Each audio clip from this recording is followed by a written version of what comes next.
Merhabalar herkese. Yeni bir video ile karşınızdayız. Öncelikle önceki videoya gelen güzel yorumlarınız için teşekkür ederiz. Havaların ısınmasıyla küçük bir imaj değişikliği yaptım. Onu da görebilirsiniz. Ayrıca arkadaşlar merak ettiğiniz şeyleri videonun altına yazarsanız diğer içeriklerimizde de bunlara yönelik videolar çekebiliriz veya dediğim gibi cevap verebileceğimiz bir şeyse o an hemen metin olarak cevap veririz. Bugünkü videoda ise neye değineceğiz? Tesla'da bulunan bazı gizli, daha doğrusu İngilizce'de gizli olarak söylüyorlar ama bazı bilinmeyen, çok göz önünde olmayan özellikler var. Bunların birkaçını, bulabildiğim bazılarını sizlerle paylaşmak istiyorum. İsterseniz başlayalım.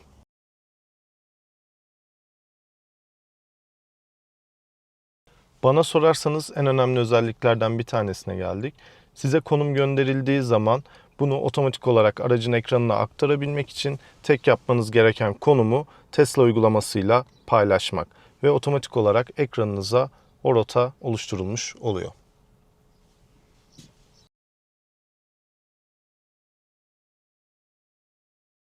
Tesla'yı Tesla yapan bu ana ekran. Peki bu ana ekran takılırsa veya bir sorun yaşarsak ne yapacağız? İşte onun çözümü veya ona yönelik bir adım. Direksiyonda 2 adet yuvarlağımız var bildiğiniz gibi. Bu 2 yuvarlağın üstüne basılı tutarsam gördüğünüz gibi ekran kendini kapatıp tekrar açıyor, reboot ediyor. Tekrar şebeke bağlantısı sağlıyor. Yani araç kendini resetliyor. Bu sayede de sorun yaşadığımız zaman bu işlemi yapabiliriz. Bu da bilmemiz gereken önemli özelliklerden bir tanesi. Ve şimdi bekliyoruz. Bakalım nasıl bir süreç olacak. Gördüğünüz gibi ekranımız tekrar açıldı. Biraz sonra şebeke bağlantısı da kurulacak ve bir bilgisayar gibi yeniden kendini başlatmış olacak.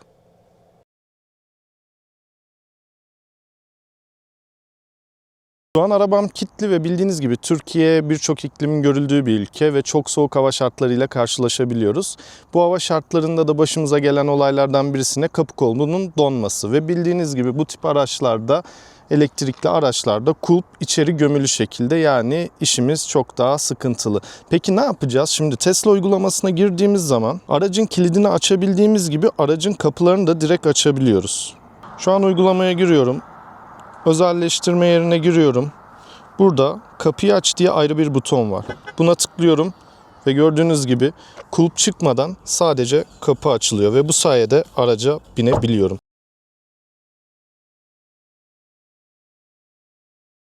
Geçtiğimiz günlerde Tesla'lara şöyle bir özellik geldi. Bildiğiniz gibi araç şarj olurken veya bilmeyenler için de aktarayım. Araç şarj olurken şarj soketi kendini kilitliyor güvenlik için. Bu sırada enerji aktarımı yapıyor. Sizin bunu şarjı kesmek için önce şarjı durdurmanız, daha sonra şu soketin kilidini açıp şarj aparatını arabadan öyle çıkartmanız gerekiyor. Tesla şöyle bir şey yaptı. Bazı yerlerde düğmeyle bunu hemen cihaz üstünden yapabiliyorsunuz ama her yerde değil. Cebinizde tanımlı anahtar varken telefon gibi sol arka kapıyı 3 saniye çekili tuttuğunuzda şarjı durdurup soketin kilidini açıyor ve direkt söküp takabiliyorsunuz. Ne arabanın içine binmeniz gerekiyor ne de telefon gibi cihazlardan bu işlemi yapmanız gerekiyor. Kısaca çok pratikleştiren bir yöntem olmuş.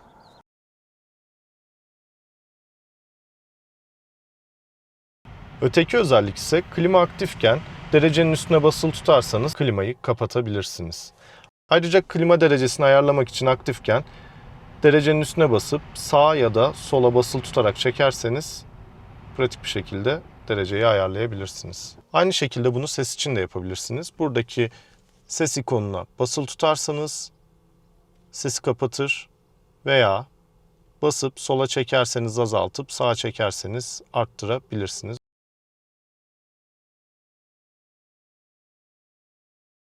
Daha önceden kaydetmiş olduğunuz ev adresinize tek tuşla rota oluşturabilmek için arama çubuğunu tutup aşağıya çekerseniz otomatik olarak rotanız oluşturuluyor. Bu da kullanımı oldukça pratikleştiren güzel bir özellik.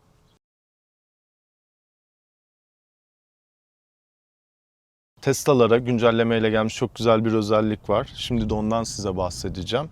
Bagaj kapağının yüksekliğini konuma göre ayarlayabiliyorsunuz. Navigasyon destekli bagaj kapağı yüksekliği ayarlama özelliğimiz geldi. Bu özellik de şöyle çalışıyor. Gördüğünüz gibi tam kapasite bagaj açık. Peki şimdi nasıl yapacağım yükseklik ayarını? Burada kapatma butonumuz var. Bu butona basıyorum. İstediğim konuma geldiği zaman durduruyorum tekrar basarak. Şimdi o butona 4 saniye basılı tutuyorum. Bir ses gelecek. Gördüğünüz gibi içeriden de ekranı göstereyim size. Aynı zamanda bunu varsayılan olarak kaydedebilirsiniz. Şimdi de bir test yapalım isterseniz.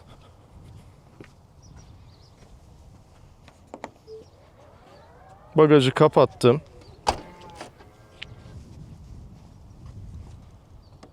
Bagajı aç diyorum. Ve gördüğünüz gibi ayarladığım yükseklikte bagaj açılıyor.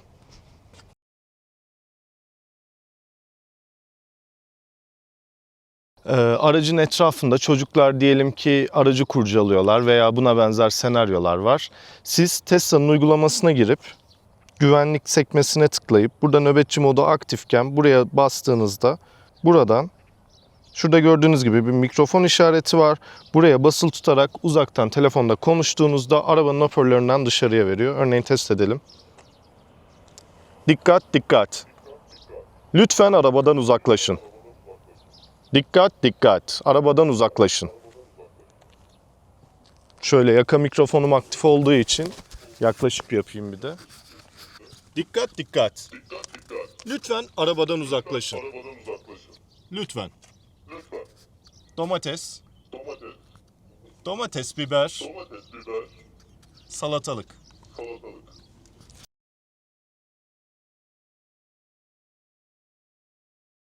Bu özelliğimizde ise bildiğiniz gibi Tesla araçlarda bazı stream, yayın uygulamalarını kullanabiliyoruz. Bunlar neler? Netflix, Disney Plus, YouTube ve Twitch. Ancak bunların haricinde de kullanabileceğimiz uygulamalar var. Bunun hakkında size bir bilgi vermek istiyorum. Tesla Premium bağlantı sahibiyseniz araçta tarayıcı kullanabiliyorsunuz. Ve yabancı sitelerde şöyle bir siteden bahsediyorlar. A Better Theater diye. Buraya girdiğiniz zaman gördüğünüz şu renkli kısım üye olmadan kullanabileceğiniz stream uygulamaları, ESPN, Twitch, Paramount Plus, Hulu gibi. Şu aşağı ise siteye paralı üyelik sanırım yaparak kullanabileceğiniz Prime Video, Fox, CNN, Fox Sport gibi stream uygulamaları. Lakin bunların Türkiye'de erişimi hangileri açık hangileri değil açık konuşmam gerekirse ben bilmiyorum. Sadece size bilgi olsun diye şu an bunu gösteriyorum. Ancak şöyle bir bilgi vereyim. Ekranı bir bilgisayar gibi düşünebiliriz ve bu tarayıcı da bizim bilgisayarımızdaki internet tarayıcımız gibi düşünebiliriz. Aslında bilgisayardan girebildiğimiz sitelere arabadan da girebiliyoruz ve bu sayede de sadece arabadaki Netflix gibi uygulamalar haricinde de istediğimiz şeyleri izleyebiliyoruz. Örneğin ben şu an Türkiye'de official olarak, resmi olarak maç yayını yapan geçtiğimiz sene kanalın sitesine giriyorum ve buradan örneğin herhangi bir maça tıklıyorum ve bu maçın özetini izle diyorum ve buradan izleyebiliyorum. Yani aslında o araçtaki stream uygulamalarıyla sınırlı değiliz arkadaşlar. Bıraktı ceza sahası için Lundstram.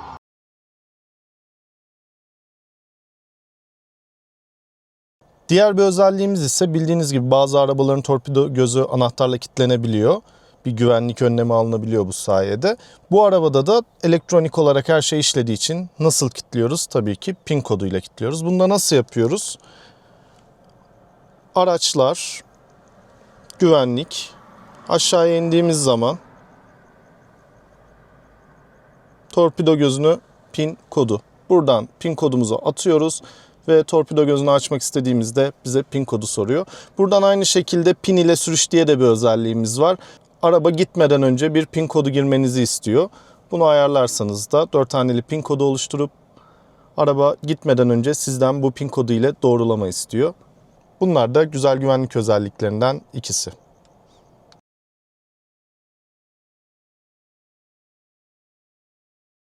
Diğer bir özellik ise Joe Mod denilen bir özelliğimiz var. İsmini bu özelliği öneren bir Tesla kullanıcısından almış. Bu özelliğin olayı da şu.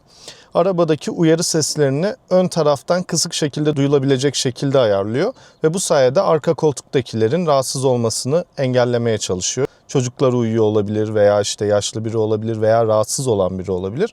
Onların rahatsız olmaması için sadece ön tarafa odaklı daha kısık şekilde ama yine ses verecek şekilde İkazları ayarlanan moda Joe modu diyoruz. Bunu da şöyle açıyoruz. Araç ikonuna tıkladıktan sonra güvenlik.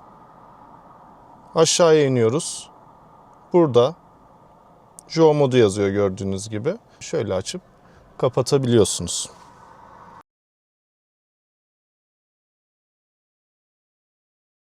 Telefonda YouTube'dan izlediğimiz herhangi bir şeyi arabaya gönderme. Bunun için de YouTube'dan videoya giriş yapıyoruz. Daha sonra paylaş butonuna tıklıyoruz ve Tesla uygulamasıyla paylaşıyoruz. Gördüğünüz gibi paylaştığım Şimdi video bu videoda karşıma da geliyor. bazı aksesuarlar aldık Tesla için. Bunları sizle birlikte isterseniz.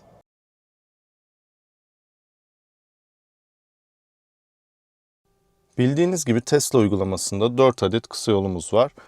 Bu kısa yolları 5'e çıkartabiliyoruz. Bunun için de bu kısa yolların olduğu yere basılı tutuyoruz. Kontrolleri özelleştir ekranı geliyor. Daha sonra şu aşağıdakilerden herhangi birini yukarı sürüklüyoruz ve diğer parmağımızla sağ tarafa doğru itiyoruz. Sağ tarafta hafif gri bir alan oluşuyor. Bıraktığımız zaman 5 adet kısa yolumuz oluyor. Buradan da artık istediğimizi buraya sürükleyip istediğimizin yerine değiştirebiliyoruz.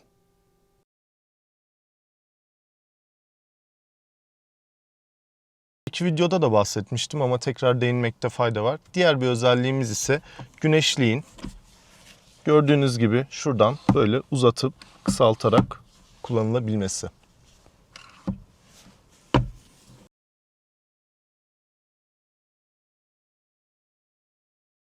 Şimdiki özellik ise telefonumuzun ana ekranına widget ekleyerek yani araç takımı ekleyerek Tesla uygulamasını buradan aracın bilgilerini istediğimiz zaman görebiliyoruz, erişebiliyoruz. Bunu nasıl yapacağız? Bunu yapmak için de araç takımı ekle, Türkçe olarak araç takımı ekle dediğimizde ve buraya Tesla yazdığımız zaman gördüğünüz gibi bunu ekle dediğimiz zaman buradan aracımızı kontrol edebiliyoruz. Ayrıca bu araç takımı sayesinde buraya eklediğimiz kısa yolları hızlıca erişebiliyoruz.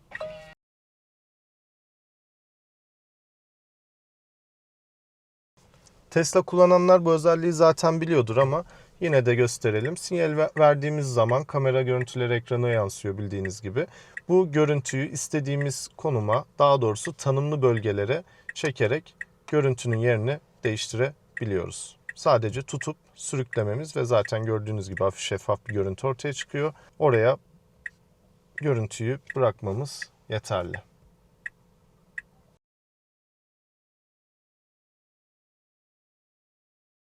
Tesla arabanıza araçlar yazılım sekmesinden isim verebiliyorsunuz.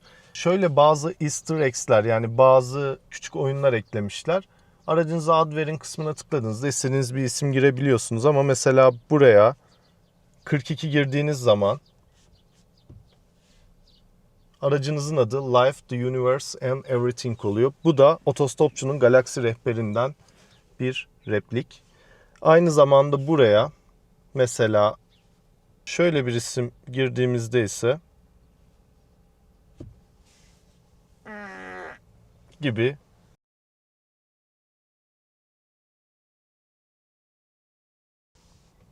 Tesla'larda Toybox denilen bir alan var. Burada Sketchpad yani çizim tahtası var. Buraya çizdiğiniz zaman herhangi bir şeyi bunu yayınla diyerek Tesla'ya yollayabilirsiniz. Evet ben bir sanatçıyım.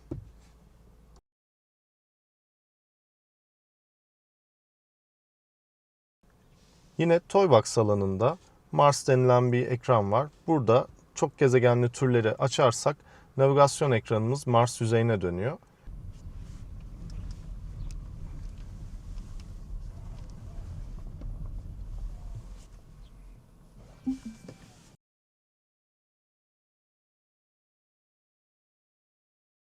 Tesla'larda ışık gösterisi denilen bir olay var. Bunu aracın içinden aktif hale getirebildiğiniz gibi aynı zamanda mobil uygulamadan da aktif hale getirebiliyorsunuz. Nasıl yapacaksınız?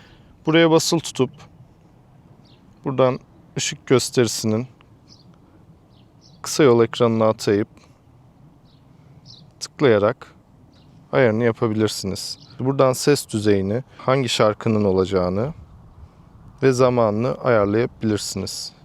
Ve evet, şimdi bir test olarak yapalım.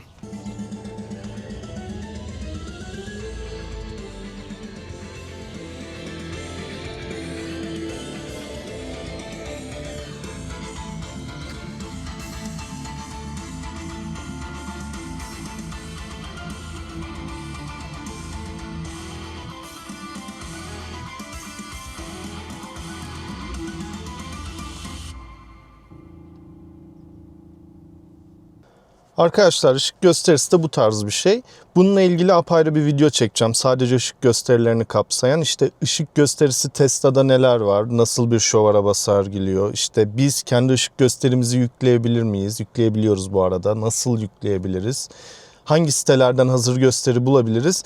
Bunları detaylı şekilde inceleyen bir video hazırlayacağım. O yüzden ışık gösterisine hızlı geçiyorum. Bu videoda size Tesla'nın bazı bilinmeyen veya çok göz önünde olmayan özelliklerini aktarmaya çalıştım. Umarım işinize yarayacak özelliklerdir. Umarım videodan memnun kalmışsınızdır. Videodan memnun kaldıysanız beğene tıklarsanız çok mutlu olurum. Ayrıca bildirimleri açıp abone olmayı unutmayalım. Bu tarz içeriklerimiz devam edecek. Siz de istediğiniz içerikleri videoların altına yazabilirsiniz. Hepinizi selamlıyorum. Kendinize çok iyi bakın.